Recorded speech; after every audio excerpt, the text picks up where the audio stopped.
एका घनदाट जंगलात विविध प्राणी गुण्यागोविंदाने राहत होते. तिथे एक हुशार माकडही राहत होते. त्याचे नाव बंडू होते. ते अत्यंत चपळ, बुद्धिमान आणि संकटसमयी समजूतदारपणे विचार करणारे होते.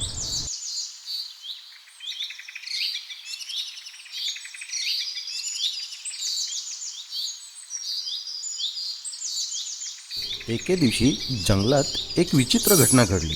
एक कोल्हा गावाहून जंगलात आला आणि सर्व प्राण्यांना म्हणाला,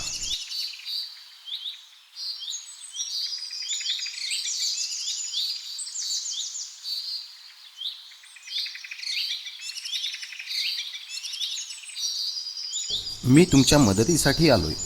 गावातल्या माणसांना आता मोठं जंगल हवंय. त्यामुळे त्यांनी इथलं जंगल कापायचं ठरवलं आहे. पण मी त्यांच्याशी बोलून ठेवलं आहे, जर तुम्ही मला खूप खाऊ पिऊ घातलं आणि माझं ऐकलं तर मी त्यांना थांबवू शकतो.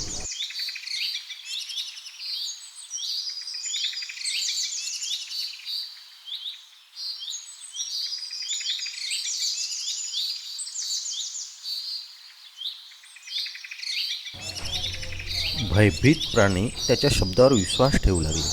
हत्ती, हरिण, ससा आणि इतर प्राणी त्याला उत्तम उत्तम अन्न देऊ लागले.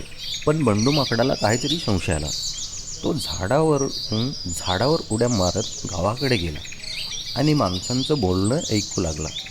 इथं त्याला कळलं की हा कोल्हा माणसांशी हात मिळवणी करून जंगल नष्ट करण्याच्या योजनेमध्ये सामील झालेला आहे.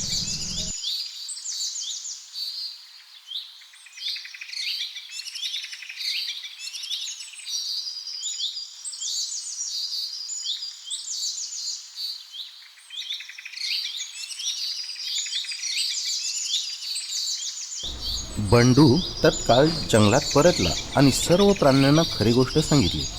कोल्ह्याचा खरा चेहरा उघड झाला आणि सर्व प्राण्यांनी एकत्र येऊन हत्तीने मोठ्या गर्जना केली. सिंहाने कोल्ह्याला हाकलून दिलं आणि सगळे मिळून जंगलाच्या रक्षणासाठी तयार झाले.